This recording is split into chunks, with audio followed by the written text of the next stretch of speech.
It begins with a question. So simple. So innocent. It hangs in the air between you, shimmering like a spider's thread. She looks at you, her head tilted just so. Her eyes, large and luminous, hold no malice. Only curiosity. Are you sure you want to wear that tonight? She asks. Her voice is a soft melody, but the words are stones dropped into the silent pool of your confidence. And in that moment, the silence that follows is deafening. A universe of doubt is born in that small, quiet space. You think you're just having a conversation. You think you're connecting, sharing vulnerabilities. You are mistaken. This is not a conversation. It's a calibration. She is testing your frame. What is a frame? It is the bedrock of your reality. Your beliefs, your values, your boundaries. It is the story you tell yourself about who you are. It is your psychological home, and she is checking the locks, rattling the windows, looking for a way in. Her innocent questions are the keys she is trying. Each one is a carefully crafted tool designed to see if it will fit the lock of your insecurities. It starts subtly. You're telling a story, a moment of triumph from your past. You're animated, alive. You feel seen. Then comes the question. Were you a completely different person back then? The implication is clear.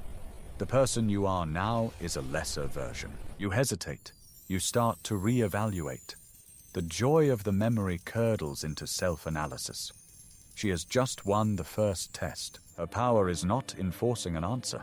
It's in making you question your own narrative. This is not an accident. This is psychology. Dark, intuitive, and brutally effective. You feel it as a knot in your stomach. A creeping anxiety you can't name. You are constantly on edge, auditioning for a role you never asked for. Every choice is scrutinized. Why did you choose that restaurant?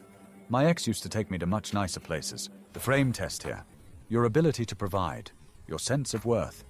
She is deliberately setting a standard you cannot meet, forcing you into a position of inadequacy. Or another one. Your friends are nice, but do they really get you? Or are you just holding on to the past? The test. Your loyalty. Your social foundation. She is attempting to isolate you, to make her voice the only one you trust. This is emotional and psychological warfare, disguised as casual inquiry. Consider this case. Let's call them Arthur and Lilith. Arthur was a creator, a painter. His studio was his sanctuary, a chaotic mess of passion and color. Lilith would stand at the doorway, a silent observer. Then, the question. Don't you ever get lonely in here? It's a bit self-indulgent, don't you think? The frame test. Is his passion a virtue or a selfish flaw? She was reframing his sanctuary as a prison of his own making. Soon, Arthur painted less. The silence in the studio was no longer peaceful.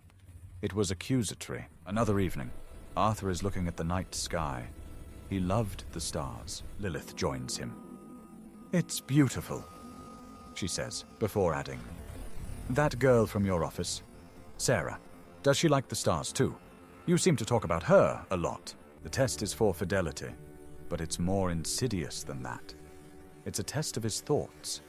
She is claiming ownership not just of his actions, but of his mind. Arthur becomes distant at work. He avoids Sarah. He avoids everyone. His world shrinks until it contains only one person, Lilith. Her final, most powerful questions were about love itself. Have you ever been in love like this before? So completely.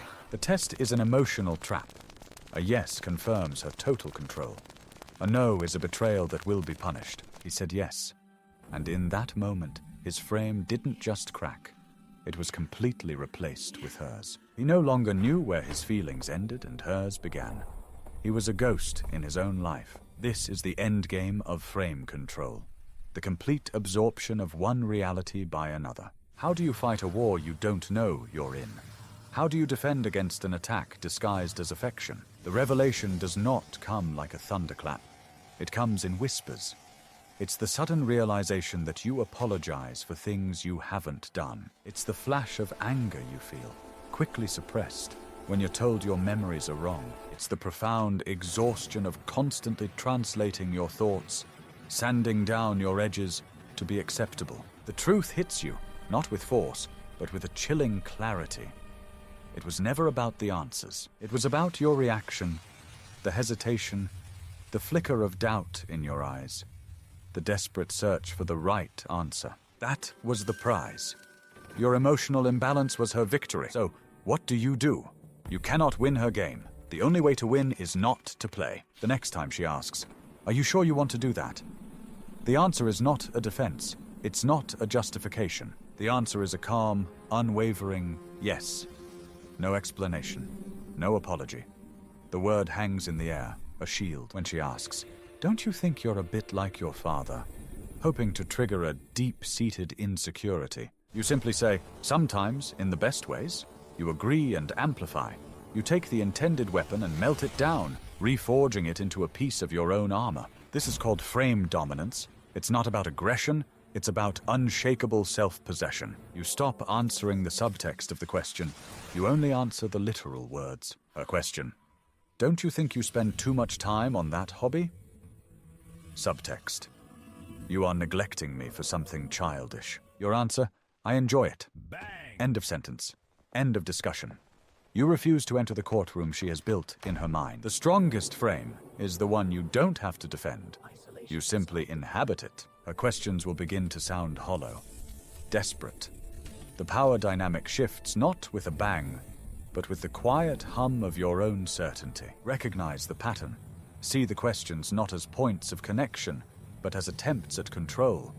This knowledge is your first line of defense. Your reality is yours. It is not up for debate or negotiation. It is not a proposal waiting for a co-signer. Because the most profound answer to a question designed to test you is a life lived so firmly in your own truth that the question itself becomes meaningless.